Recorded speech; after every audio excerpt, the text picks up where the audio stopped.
제목을 같이 한번 하시겠습니다. 시작. 은혜에 합당하게 어떻게 살자? 은혜에 합당하게 살자. 그래서 오늘 여기 11절부터 14절까지 우리가 주목해야 될 단어가 있는데요. 그게 뭐냐니까 11절에 은혜, 그 다음에 12절에 양육, 그 다음에 13절에 기다리게 하심. 이 세 가지예요. 그러니까 오늘 우리가 하나님의 은혜가 나타나서 우리를 뭐 하신다? 양육하신다. 양육하신다. 그리고 예수 그리스도의 영광에 나타나심을 어떻게 한다? 기다리는 삶을 살아야 된다, 그거예요. 오늘 우리의 삶이 어떤 삶인가에 대한 이야기. 왜냐하면 이 앞에까지가 뭐였냐니까 다른 사람과 세상과의 관계 속에서 하나님 말씀이 비방받지 않도록, 그리고 대적하는 자들로 우리로 부끄러워하는 삶을 살지 않도록, 그리고 하나님의 말씀이 빛나는 삶을 살아야 된다, 이렇게 이야기를 한 거예요. 그러니까 오늘 바른 삶을 살아야 됩니다. 세상에 보내진 그리스도의 유한겔리온 복음으로서 바른 삶을 통해서 우리가 하나님의 살아계심을 드러내는 그런 그리스도인이 되어야 합니다. 왜 그렇게 해야 되는지 아십니까? 왜냐하면 11절에는 왜냐하면이란 말이 없어요. 그냥 우리 모든 사람에게, 원어에는 가르라는 말이 있거든요. 가르가 이제 헬라어로 무슨 뜻이냐? 왜냐하면. 그러니까 우리가 왜 이런 삶을 살아야 되는지 아십니까? 왜냐하면 오늘 우리가 그런 하나님을 빛내는 삶을 살아야 되는 신학적인 근거를 이야기합니다. 왜 우리가 바른 삶을 살아야 됩니까? 바른 교훈에 합당한 바른 삶을 살아야 되는 그 이유가, 성경적인 이유가 도대체 뭐란 말입니까? 라는 물음에 대한 답을 오늘 11절에서 14절까지 하고 있다. 이해되시면 하면. 그래서 이 단락의 핵심 단어는 같이 해보실래요? 하나님의 은혜. 하나님의 은혜예요. 에베소 2장 8절 9절에 너희는 그 은혜에 의하여 믿음으로 말미암아 구원을 받았으니 이것은 너에게 난 것이 아니요 하나님의 뭐라? 선물이라. 행위에서 난 것이 아니 너는 누구든지 뭐하지 못한다? 자랑하지 못한다. 그래서 은혜는 은혜라는 말 자체가 우리의 구원이 선물이란 말이잖아요. 값없이 그저 주는 구원. 그런데 그 모든 사람에게 구원을 주시는 값없이 주시는 구원을 주시는 하나님의 은혜가 나타나서 우리를 뭐한다? 양육한다. 양육하는 내용이 어떻게 양육하는가가 12, 13절이에요. 은혜가 나타나가지고 이렇게 양육을 해요. 그리고 이제 14절은 뭘 위해서 그러면 우리를 이렇게 하나님 은혜가 양육하는가 그 말입니다. 이해되십니까? 12, 13절은 은혜가 양육하는 내용이고 14절은 왜 하나님의 은혜를 우리를 이렇게 양육하시는가 라는 이야기입니다. 그래서 오늘 우리가 읽는 짧은 이 구절의 14절까지 11절 14절까지 핵심은 오늘 우리가 살아가는 삶의 기초가 어디가 되어야 된다? 하나님의 은혜가 되어야 된다. 그리고 그 하나님의 은혜 때문에 더 자라가야 된다. 그걸 이야기해 주는 거예요. 하나님의 은혜를 받고 양육받으시고 더 자라가시는 신앙생활이 되시기를 주님의 이름으로 축원합니다. 그런데 여기 보면 이제 13절까지의 이 14절까지 시제들을 보면 과거가 나오고 현재가 나오고 미래가 나와요. 그래서 지금 현재 하나님의 구원하신 은혜가 과거, 현재, 미래가 다 있다 이 말입니다. 그러니까 우리가 구원받은 것이 과거로 끝나는 것이 아니다 그 말이죠. 현재로 연결되어 있고 그 지금 구원받아서 우리가 살아가는 우리의 이 현재는 예수님이 두 번째 오심, 재림하고 연결되어 있다. 그래서 구원은 과거, 현재, 미래를 다 한꺼번에 단통으로 갖다 넣는다. 아멘. 그걸 그렇게 보시면 되겠어요. 예를 들면 우리가 예수 그리스도를 믿었잖아요. 그럼 과거에 하나님의 자기 백성, 친백성이 된 거잖아요. 과거에 세상 정욕을 버리고 하나님의 친백성, 자기 백성이 된 거예요. 그런데 이제도 이 그리스도인들은 뭐라고요? 하나님의 자기 백성으로서 친백성으로서의 그런 경건한 삶을 현재도 살아야 되잖아요. 오늘 삶의 현장에 사는데 여기서 끝이 아니라 미래에 다시 그리스도의 영광의 그날을 사모하면서 바라보면서 살아야 되는 거니까 과거는 구원받았고 현재는 오늘 경건한 삶을 살고 있고 또 경건한 삶을 사는 이유는 미래에 오실 누굴 바라본다? 예수님 바라본다. 맞습니까? 그래서 우리가 왜 세상에서 빛된 삶을 살아야 되는가의 그 근거는 은혜예요. 은혜다. 왜? 모든 사람에게 구원을 주시는 은혜다. 요 모든 사람이란 말 때문에 만인 구원설이 나왔어요, 사실은. 근데 이 모든 사람은 만인을 구원한다는 뜻이 아니고 요 앞에 문장에 나온 늙은 남자, 늙은 여자, 젊은 남자, 젊은 여자, 그리고 종이 나왔잖아요.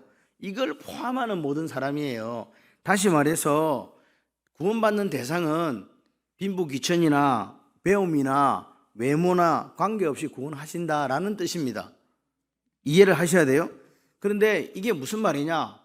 빈부귀천이나 외모나 또는 배경에 관계없이 구원을 받는다고 했는데, 그 당시 영지주의자들은 그노시스 학파라고 하는 이 사람들은 영적인 지식을 가진 소수의 사람들만 구원받는다라고 이야기한 거예요. 틀렸다 그 말입니다. 왜? 늙은 여자, 젊은 여자, 젊은 남, 젊은 여자 종들 다 포함하는 빈부귀천 상관없고 외모도 상관없고 아무것도 상관없어, 배움도 상관없이 구원받는다 그 말입니다. 은혜는 은혜라는 자체가 선물이잖아요. 그러니까 구원을 자랑할 게 있어요, 없어요? 없죠. 그런데 우리는 사실 살다 보면 내가 이렇게 사는 게 하나님의 뭐다? 입술로는 그렇게 고백을 해요. 그런데 그걸 잊어버려, 자꾸 망각해버리고 내가 가진 지식, 내가 가지고 있는 배움, 그리고 돈의 크기로 사람을 대하려고 해요. 분명히 은혜로 구원받았다 해놓고 그 은혜로 구원받은 사람 속에 있는 그 사람들을 평가할 때 또 이렇게 나누려고 한단 말입니다. 그러니까 하나님은 우리를 조건에 상관없이 구원하는 은혜로 우리를 구원해 주셨고, 그 구원하는 은혜가 과거에 이미 나타났다는 거죠. 그러니까 은혜는 지금 우리가 이 안에서 네 키가 크냐 내 키가 크냐, 옛날에 박정희 대통령이 한 이야기가 있어요. 박정희 대통령이 키가 작았잖아요. 근데 별로 그게 신경 안 쓰는데 왜? 하늘에서 보면 똑같대. 네, 지나갑니다. 무슨 말인지 모르시면 나중에 집에 가서 웃으시면 돼요. 네, 그래서 은혜는 우리를 살게 하는 힘이에요. 하나님의 은혜가 나를 살게 하는 힘이라고 믿으시면 아멘. 근데 어떤 분들이 신앙생활 잘해요. 근데 어느 날 갑자기 보면 흔들려가지고 왜 신앙생활을 저렇게 하지? 왜 저렇게 열정이 식어버리고, 왜 열심히 식어버리고 기도도 안 하고 저렇게 관심이 뚝 떨어졌을까라고 보면 여러 가지 원인들이 있어요. 근데 그 원인 중에서도 가장 중요한 원인이 뭐냐니까 은혜를 망각했기 때문에 그래요. 은혜에서 멀어졌기 때문에. 그래서 우리가 그러잖아요. 아이, 집사님 은혜 떨어졌는가 봐. 그런 얘기 가끔씩 하죠. 성경적이에요. 은혜가 떨어져서 그래요. 은혜 안 떨어지면요, 그냥 다 지나갈 일도, 은혜 떨어지면 괜히 터집 잡고 시비 걸고 싸운다. 그래서 우리가 뭘 관리를 잘해야 된다? 이 은혜를 관리를 잘 하셔야 되는 거예요. 아멘. 자, 그래서 이 은혜를 설명하는 말이 14절에 나와요. 그가 우리를 대신하여 자신을 주심은 모든 불법에서 우리를 속량하시고 우리를 깨끗하게 하사, 모든 우리를 대신에 자기 줬다. 이게 뭐예요? 대속입니다. 대신 속했다. 이스라엘의 대속죄일이라는 것과 대속죄물이라는 게, 대속이 다 같은 말이에요. 내가 죽어야 되는데 누가 죽었다고? 예수님께서 죽으셨다고요. 그게 대속이잖아요. 내가 아들이 죽어야 되는데 아버지가 죽는 게 대속이라고요. 대속. 그래서 은혜의 핵심이 뭐냐? 하나님이 우리를 대신해서 당신의 아들을 십자가에 내어주신 그게 대속이에요. 그게 은혜라고요. 은혜 중에 은혜가 그거다. 하나님의 아들이 나를 위해 죽으셨다. 할렐루야. 그 십자가 사건을, 그걸 대속이라고 하는 거예요. 오늘 예수님께서 우리와 임마누엘 되어 주려고 인간의 몸을 입고 이 땅에 오셨잖아요. 어디로 왔어요? 말구유에 왔어요. 그리고 또 어디를 내려갔어요? 애굽으로 내려갔어요. 그리고 다시 또 올라왔더니 헤롯의 아들이 발음이 잘 안 난다. 아켈라가 왕이 돼 있는 거예요. 그래서 안 되겠다 그래도 나사렛으로 또 아버지가 이사를 가요. 이 모든 것이 뭘 이루기 위해서? 하나님의 예언을 이루기 위해서 그렇다고요. 그게 하나님의 은혜예요. 그 예수님이 그렇게 인카네이션, 성육신 하셔서 이 땅에 오셔가지고 그렇게 살았던 그분이 나를 대신해 죽어서 속량, 돈을 주고 샀어요. 근데 그분은 돈을 주신 게 아니라 당신의 뭘 줬다? 피값으로 우리를 샀다 이 말입니다. 그게 은혜예요. 죄와 사망의 법에 죽어야 되는데 우리를 건져주신 게 그게 은혜라고요. 그러니까 우리가 죽을 수밖에 없었던 이런 인생이 아니고 이미 죄와 허물로 죽었던 우리를 예수와 함께 살리셨도다. 에베소 2장에 나오잖아요. 그러니까 우리가 기도할 때 장로님들이 기도할 때 그렇게 기도해요. 죄와 허물로 죽을 수밖에 없었던 우리를, 그거는 잘못된 표현이에요. 죄와 허물로 이미 죽었다니까.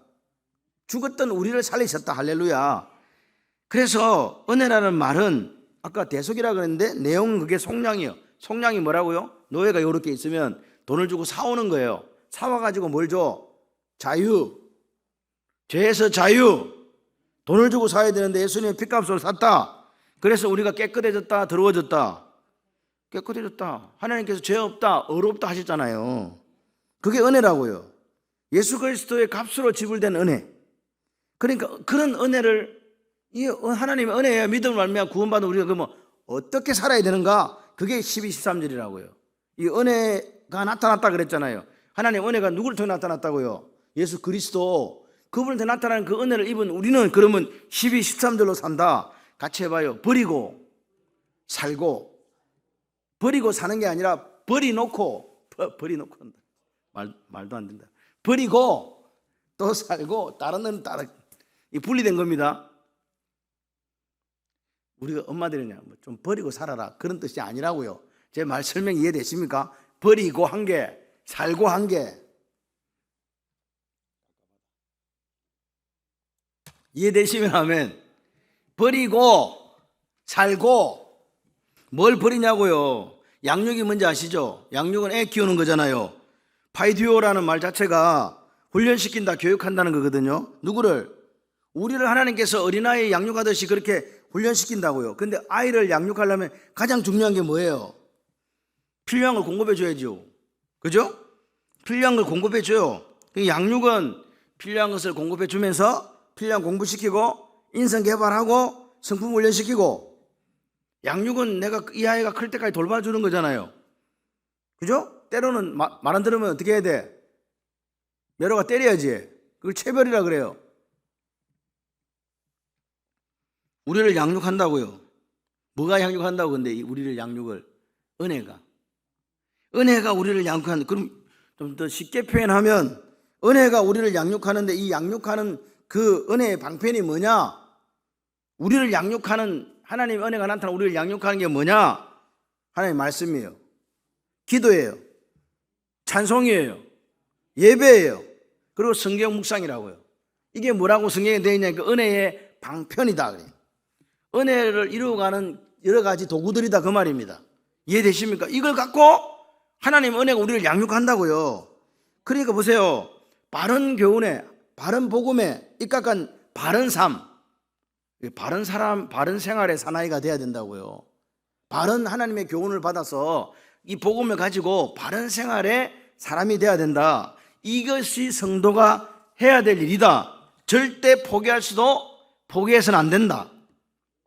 그걸 예수님이 뭐라 그랬냐니까 이 포기해서도 안 되고 포기할 수도 없는 이 성도로서의 삶을 주님은 좁은 문 좁은 길이라고 말씀하신 거예요.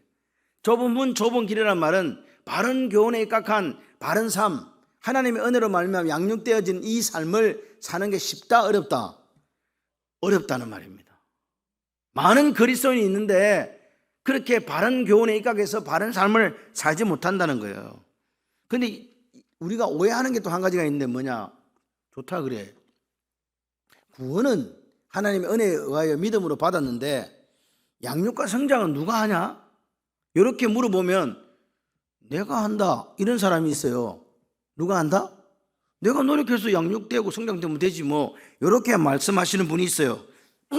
그런데 이거는 맞는 말인 것 같은데 맞는 말이 아니다. 우리는 자유의지를 가졌기 때문에 의지를 들여서 노력하는 것은 맞아요. 내 편에 있어서는. 이해되시죠? 그런데 만약에 의지만으로 이 하나님께서 은혜로 양육하신 이 양육을 우리가 받고 제대로 된 그리스도로 성장할 수 있다면 예수님은 필요가 없잖아요. 내가 다 할 수 있는데 성령 하나님 도우시면 왜 필요하겠어요? 그죠? 필요가 없어요. 그래서 이거는 말이 안 되는 거예요. 그러면 하나님 은혜가 우리 양육한다는 말을 못해요. 구원이라는 차에 우리가 올라탔어요. 뭘로? 예수님의 속량의 은혜를 힘입어서 믿음으로 올라탔잖아요. 탑승했잖아요. 탑승하신 분들만 아멘. 그렇게 탑승하면 이제 어떻게 해야 돼요? 차가 가야지. 그죠? 구원 열차가 가야 되잖아요. 갈 때 어떻게 한다고? 누가 같이 가? 예수님과요. 임마누엘 되어주신 예수님과 함께 움직이는 거예요. 그래야 우리가 그 길에 탈선하지 않고 제대로 갈 수 있다. 다시 말해서 우리가 양육되어져서 하나님 원하시는 그런 바른 삶을 살아가기 위해서는 우리의 노력도 필요하지만, 다시 말해 내가 포기해야 될 것 좀 포기하고 뭐 이런 부분도 있지만, 분명하게 양육하시는 하나님이 우리와 함께 하셔야 된다. 잊지 마라 이 말입니다. 그래서 이게 뭐냐? 오늘 그렇게 구원받은 성도의 인격이 변화되어지고 생활을 변화되는 그까지도 사실은 하나님이 뭐에 속해 있다는 거예요? 은혜, 전체 은혜 속에 헤세드 안에 들어있다 이 말입니다. 구원받는 것도 뭐고 사실 알고 보니까 하나님 은혜고, 성숙되고 성장되는 것조차도 하나님 뭐다? 은혜다. 아멘. 그 이야기입니다. 그래서 구원도 은혜로 되지만 성장과 양육도 은혜로 된다. 그런 양육 과정이 뭐냐? 오늘 버리고 1번, 2번 사는 거예요. 버리는 건 뭘 버리냐? 여기 보니까 경건치 않은 것과 이 세상 정욕을 버리고 이렇게 돼 있어요.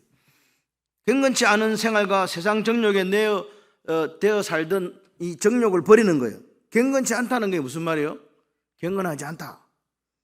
하나님이 없는 생활. 지식적으로는 하나님 인정하지만 삶을 제대로 보니까 하나님 없이 사는 사람 있잖아요. 없는 것처럼. 그게 경건하지 않는 거예요. 내 생활에 전혀 하나님이 영향을 끼치지 못하셔. 그냥 관념 속에서 살아계셔. 그걸 성경은 불경건하다 그래요. 하나님 없는 것처럼 사는 거. 경건치 않은 사람은 그럼 뭐냐? 경건치 않은 사람은 뭐냐? 뭐 경건치 않은 사람이라, 경건하지 않는 것과 경건치 않은 사람과 경건치 않은 살아가는 그 사람을 이야기하는 거잖아요. 뭐 엄청난 죄를 지었다, 사악하다 그런 뜻이 아닙니다. 아무리 내가 도덕적으로 잘 살고 있어도 하나님 없이 살아가면 그게 경건치 않은 삶이고 그렇게 사는 사람이라고요. 왜? 내 마음속에 타락한 본성 속에 죄를 짓고 싶어하는 그 마음이 있고, 그런 죄악이 이미 깊이 자리 잡고 있는데 내 스스로 할 수 있다고 생각하는 게 착각이다 그 말입니다. 그러니까 하나님의 양육은 이런 타락한 본성 속에 있는 이런 경건치 않은 것들을 어떻게 한다고요? 버리게 한다. 세상 정욕은 뭐예요? 세상 정욕은 세상 정신이 추구하는 것들이잖아요. 그죠? 그런 세속적인 것을 추구하는 그리스도인의 특징이 뭐냐? 이 세상만 알고 이 세상 것에 올인해요. 그러니까 마음속에 하나님이 안 계시니까 그냥 세상 정욕과 탐욕으로 가득 차서 주일날 교회는 오는데, 세상 것들로 뭔가 이루고자 하는 그 욕망들로 가득 차 있는 사람, 그런 삶의 자세를 버리도록 누가 우리를 양육하신다? 성령 하나님께서 말씀으로 양육하신다. 그러니까 오늘 이런 것들조차도 하나님의 뭐다? 은혜다. 하나님의 은혜가 우리 삶에 나타나면 정욕을 버리게 하고, 하나님의 은혜가 나타나면 오늘 우리 속에 건건치 않은 것들을 버리게 만들어 주신다 그 말입니다. 그런데 우리가 자유의지가 있기 때문에 성령 하나님께서 버리게 만들어 주셔도 우리도 버리려고 어떻게 해야 된다? 애쓰고 노력해야 된다. 둘째는요, 신중함과 어려움과 경건함으로 이 세상에 살아라 그래요. 신중함, 분별력 있게 살아라 그 말입니다. 보십시오. 은혜가 있고 성령의 내주하심 있는 성도는 세상에서 해야 될 것과 하지 말아야 될 것을 분별한다, 분별하지 않는다? 분별한다. 보십시오. 젊은 여자, 젊은 남자, 늙은 남자, 늙은 여자 모두 필요한 게 앞에서 분별력과 절제하는 마음이었잖아요. 그러니까 오늘 우리가 하나님께서 우리를 은혜로 양육을 이렇게 해가시면 우리는 절제할 것을 절제하는 삶을 산다 그 말입니다. 절제도 누가 결국 하는 거예요? 하나님 은혜가 그렇게 하는 거란 말입니다. 그러면 우리가 어디서 그러면 그렇게 살아야 됩니까? 라고 묻는다면 하나님께서 우리에게 허락하신 자리에서 그렇게 살아내야 되는 거예요. 경건치 않은 것과 세상 정욕을 버리고 신중함과 의로움으로 어디에 산다? 우리의 삶의 자리, 즉 세상에서 그렇게 사는 거죠. 그러니까 교회 안에서만 신실한 그리스도인이 아니라 여러분이 살고 있는 세상, 직장, 사업장에서 그렇게 살아가야 된다 그 말입니다. 그러니까 그런 세상에서, 그 세상 문화 속에서 우리가 살아가는데 살아남으려고 하면 얼마나 신중해야 되겠어요. 그죠? 신중해야 되지 않겠습니까? 어려움과 경건함으로 살아야 됩니다. 왜 당신은 어렵고 경건하게 사십니까? 세상에서 묻는다면 우리가 뭐기 때문에? 빛과 소금이기 때문에, 우리가 세상에 보내진 그리스도의 편지이기 때문에 그렇게 사는 거예요. 여러분, 예수를 믿는데 예수가 주인이 안 돼 있다? 그럼 이 사람은 예수 안 믿는 거예요. 우리가 예수를 주님이라고 부르잖아요. 퀴리오스. 1세기에 순교한 사람들이 지금 그래도 마찬가지요. 예수님을 퀴리오스라고 부르면 큰일 나요. 왜? 황제를 퀴리오스라고 하거든. 근데 황제를 주여 그랬는데 아니 나사렛 예수를 주여 그러거든. 그러니까 사람들이 잡아다가 죽이는 거잖아요. 그죠? 그런데 그 주여라는 말이 당신이 나의 주인입니다. 아멘. 오늘 우리 삶 속에 예수님이 주인데 살지 않으면 직분이 무엇이든 간에 상관없이 다 가짜라 그 말입니다. 그래서 오늘 하나님 앞에서 우리가 세상에 보내진 편지로 살기 위해서는 예수님을 주인으로 모시고 제대로 사는 삶을 살아내야 된다. 하나님의 양육하시는 이 은혜는 세상 앞에서 우리가 경건한 삶을 살고 어려운 삶으로 하나님께 영광을 돌리는 삶을 살게 해주는 거예요. 그게 하나님의 은혜다 그 말입니다. 그리고 성도는 세 번째로 뭐냐? 기다림이. 아까 제가 13절에 기다리게 하셨다. 뭘 기다린다고요? 우리는 뭘 기다립니까? 주님의 재림을요. 이 복스러운 소망 이러잖아요. 복스러운 소망. 이 복스러운 소망은 우리의 크신 하나님 구주 예수 그리스도의 영광이 나타나심을 기다린다. 복스러운 소망과 우리의 크신 하나님 구주 예수 그리스도의 영광이 나타나심을 기다립니다. 복스러운 소망, 영광에 나타나심이 복스러운 소망이에요. 재림을 복스러운 소망이라고 했다. 그러니까 오늘 보십시오. 왜 예수 그리스도의 재림이 성도들의 복스러운 소망이 됩니까? 왜요? 하나님이 우리에게 약속하신 영원한 생명이 그날에 완전하게 주어질 것이기 때문이다. 할렐루야. 주님 다시 오시면 주님이 약속하신 영원한 생명이 그날에 완벽하게 주어진다. 그렇기 때문에 그게 복스러운 소망이다 그 말입니다. 여기 보시면 13절 한번 읽어봐요. 시작.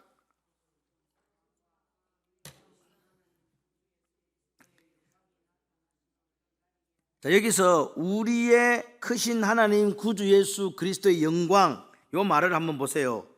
우리의 크신 하나님이 누구를 수식한다고요? 구주 예수 그리스도를 수식한 말이에요. 우리의 크신 하나님이 구주 예수 그리스도의 영광, 요렇게 수식이 된다고요. 보세요. 요 말을, 그러니까 요 지금 우리의 크신 하나님이 구주 예수 그리스도를 수식한다고요. 연결해 보면 앞에 게 은혜가 하는 양육은 우리가 주님의 재림을 기다리는 신앙을 가지고, 그죠? 주님의 재림을 기다리는 소망을 가지고 이 땅에서 신중하고 어렵고 경건함으로 거룩하게 살아가야 된다. 재림을 기다리면서, 복스러운 소망인 재림을 기다리면서, 그죠? 어떻게 살아야 된다고요? 신중하고 경건하며 거룩한 삶을 살아가야 된다. 그것이 은혜가 하는 일이고 그것이 하나님의 양육의 내용이다. 이해가 되셨으면 아멘. 그러니까 모든 사람에게 구원을 주시는 하나님의 은혜는 우리를 버리게 하고, 뭘 버리게 한다고요? 세상 정욕과 경건하지 않는 것들을 버리게 하죠. 그리고 하나님 말씀이 비방받지 않도록, 그리고 그리스도 은혜가 이 땅에 우리의 삶의 열매로 맺어질 것들을 고대하면서 버리는 거예요. 버려야 열매가 맺힌다. 오늘 제가 투표하러 가면서 보니까 트리비앙 쪽에 나무를 이렇게 쳤더라고요. 이거 뭐라 그러지 이거 봄에 하는 걸 이거 뭐라 그러지? 전지 응? 가지치기를 했는데 민둥산이 됐더만. 완전히 빼다고만 남아있어. 아무것도 없어. 그래서 내가 생각했지, 여보 쟤들 다 죽은 거 아니야? 그러니까 사모가 저한테 얘기해. 여보, 이 가지치기는 봄에 하는 거야. 하나도 뭘 몰라. 근데 봄에 하는 거야. 이 수분이 있기 때문에 저렇게 잘라놔야 애들이 잘 살고 건강하게 산대. 가을에 하면 말라 죽어. 잘 아는 것처럼 이야기하더라고요. 그래서 제가 아멘 했어요. 근데 보니까 나무들이 잎사귀가 몇 개 없어. 그래서 저것들이 애들 봄에 이렇게 파릇파릇 뭐가 이렇게 나야 되잖아요.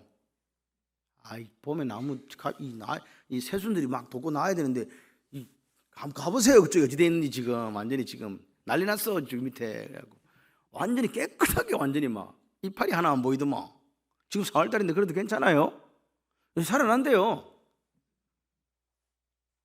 그래서 우리가 하나님 앞에 경건한 삶을 살아가기 위해서는 저런 가지치기를 해야 돼요. 완전히 쳐내야 돼요. 이거 아까워가지고 그거 남겨두면 안 된대요. 무슨 말인지 이해가 되시면 아멘. 그리고 나서 이제 이 버린다는 거는 거침의 원리하고도 이게 관계가 있는 거예요. 이거 그만 이거 있죠. 스탑 이게 필요해요.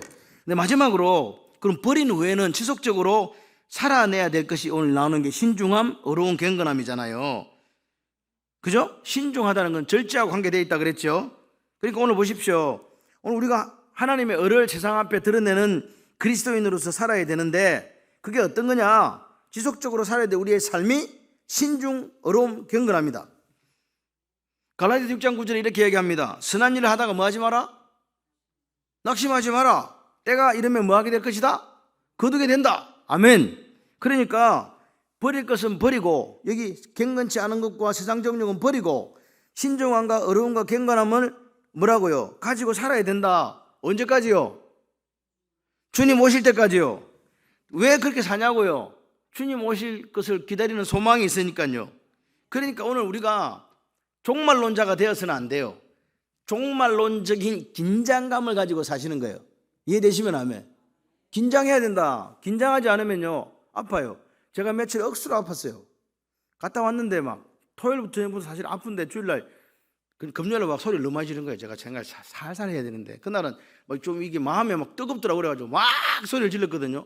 목이 그날 아프면서 금, 토, 주일 완전히 했는데 월요일 날은 제가 이게 새벽 설교를 하기 힘들 정도로 해가지고 제가 이 교회 오기 처음으로 새벽 설교 마치고 집에 가버렸어요. 이틀을 하도 그랬더니 박 장로님이 걱정이 됐는가 전화가 왔더라고. 목사님 괜찮습니까? 제가 한 번도 여기 새벽 기도를 마치고 내려가 본 적이 없거든요. 너무 뼈마디가 아픈 거예요. 지금 살아났어. 부활했습니다. 장로님의 전화 한 통으로 부활했어.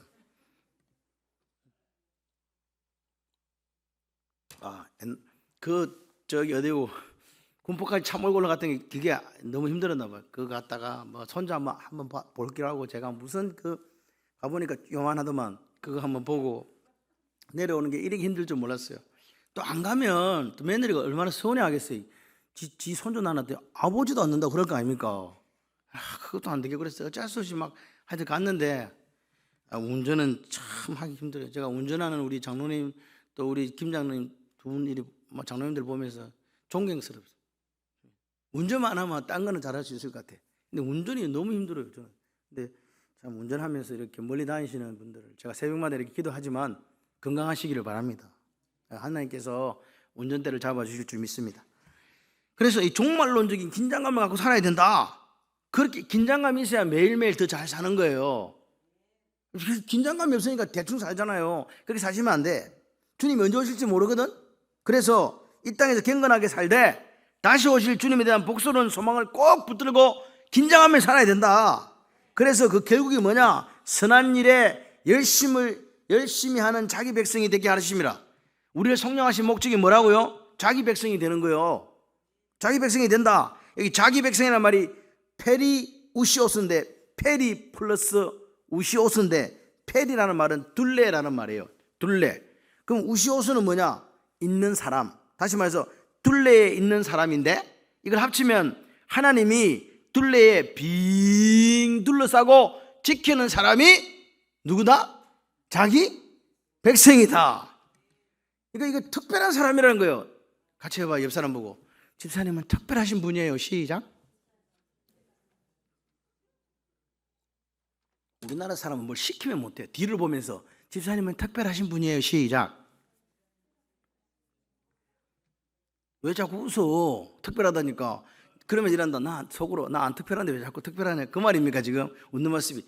여러분은 특별하신 분이에요. 여기 나와 있어요. 보세요. 출애굽기 19장 5절 6절에 세계가 다 내게 속하였나니 너희가 내 말을 듣고 내 언약을 지키면 너희는 열국 중에서 내 소유가 되겠고, 이 세굴라입니다. 소유. 내 소유가 되겠고 너희는 내게 대해 제사장 나라가 되며 거룩한 백성이 되리라. 이 내 소유 세굴라란 말이 뭐냐? 하나님과 아주 특별한 관계, 스페셜 트레저란 말이거든요. 특별한 보물이다. 다시 말해서 하나님께서 아끼셔가지고 따로 구분해 놓은 보석 같은 존재가 이스라엘인데, 자기 백성이 이것과 똑같은 말이에요. 여기 뭐 위에 있는 이거 페리 우시오스란 말이. 그래서 이거 어디 비슷한 말이 또 있어. 어디 있냐? 야곱이 이제 돌아오다가 누구를 만나요?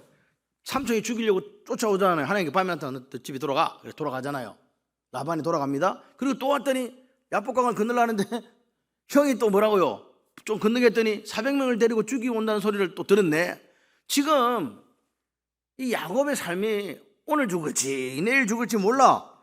그렇게 두려워 떠는 야곱에게 보이신 하나님의 사인이 마하나임이에요. 마하나임 말이 뭐냐?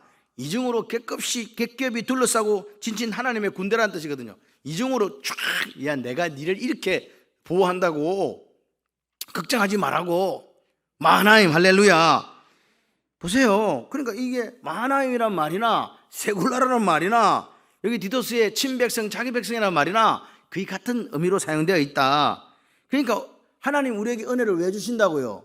내 거니까, 세굴라니까, 마하나임이니까, 자기 백성이니까. 그래서 아무도 우리를 해치지 못하도록 하나님이 원안에 딱 넣어가지고 우리를 이렇게 통 안에 보호하듯이 보호하신다. 믿으시면 아멘. 하나님께 나를 빙 둘러서 내 주의 진을 촥 쳐주시는데 이게 자기 백성이에요. 그러니까 하나님이 허락하지 않는 한은 누구도 건드린다 못 건드린다. 마귀 새끼는 절대로 못 건드려요. 건드릴 수가 없어. 그런데 이런 하나님의 자기 백성, 하나님의 친백성이 특징이 뭐냐? 선한 일을 열심히 하는 거래요. 아멘. 선한 일을 열심히 한다. 열심이란 말이 뭐냐? 다른 사람이 질투를 느끼도록 해라, 샘나도록 해라, 그 말입니다. 열심히 선한 일을 질투나도록, 다른 사람이 샘이 나도록. 하나님 우리를 다 이렇게 지켜주시니까, 자기 백성을 이렇게 보호하시니까 다른 사람들이 부러워하기를 하나님 원하시는 거예요. 너 예수 믿으면서 무슨 복을 받았는데? 야, 하나님이 하나님 아이가? 에? 세굴라. 우리는 세굴라야. 하나님 이렇게 탁 지켜가지고, 야 진짜 네 사는 거 보니까 정말 하나님이 살아계신가 보다. 야 부럽다. 그렇게 하시도록 하나님은 마음이 있으시다는 거예요. 아멘이십니까? 여러분 복음을 듣고, 바른 복음 듣고 바르게 생활하는 분들의 특징이 뭔지 아세요? 확신이 있다니까요. 확신이 있으니까 다른 사람이 부러워할 만큼 신앙생활도 열심히 해요. 그리고 신앙생활만 열심히 하는 게 아니야. 가정에 가서도 열심히 하고, 사회에 가서도 열심히 하고. 야, 저 에너자이저, 저 힘 어디서 나오노? 저 예수 믿는다, 아이가. 선한 일이 그러면 뭐냐? 열심히 하는데 다른 사람이 부러워하도록 하는 선한 일이 뭐냐? 같이 해봐요. 그리스도인답게 사는 것. 그리스도인답게 살아라고요. 바른 교훈으로 양육받아서 바른 삶을 살아내는 게 그리스도인답게 사는 것입니다. 하나님의 말씀이 빛나도록 살아가는 게 그리스도인답게 사는 거예요. 경건치 않은 것들을 버리는 게 그리스도인답게 사는 거라고요. 세상 정욕을 버리고 신중함과 경건함과 의로움으로 세상 앞에 나타나는 것, 이것이 그리스도인답게 사는 거다. 선한 일이 뭐라고요? 주님의 재림을 기다리면서 그 복스러운 소망 가운데 하루하루를 최선을 다해서 열심히 그리스도인답게 살아내는 거다. 그게 오늘 지금 이 그리데스미 얼마나 타락하고 문제가 있었길래 오늘 이런 부분에 대해서 바른 복음을 가지고 늙은 사람이나 젊은 사람이나, 늙은 여자 젊은 말 안 되나, 늙은 남자 늙은 여자, 젊은 남자 젊은 여자, 모든 사람들이, 그 종들이 그렇게 살기를 원하는 거예요. 우리를 구원하시고 우리를 양육하신 은혜가 오늘 저와 이 자리에 있는 줄 믿습니다. 그래서 그 하나님의 우리를 양육하신 은혜가 우리를 살게 하고 마지막 날 주님이 다시 오실 것을 고대하면서 우리가 거룩한 신부로 살아가게 하는 거예요. 주님은 다시 오세요. 뭐 시한부 종말론자가 되지 마시고 오늘이 마지막이라고 생각하면서 오늘을 최선을 다해 살아갈 때에 그 사람이 세상 것을 정욕적이고 경건치 않은 것을 버리고 하나님의 자녀로서 하나님의 은혜에 의해서 당당하게 살아가는 그리스도인인 줄 믿습니다. 내가 그리스도와 함께 십자가에 못 박혔나니 그런 적 이제는 내가 사는 것이 아니요 내 안에 누가 사는 것이다? 그리스도께서 사는 것이다. 그건 무슨 말입니까? 같이 한번 하고 우리 기도하겠습니다. 그리스도의 것으로, 나는 그리스도의 것으로 삽니다. 시작. 그 당당함이 저와 여러분의 있기를 주님의 이름으로 축원합니다.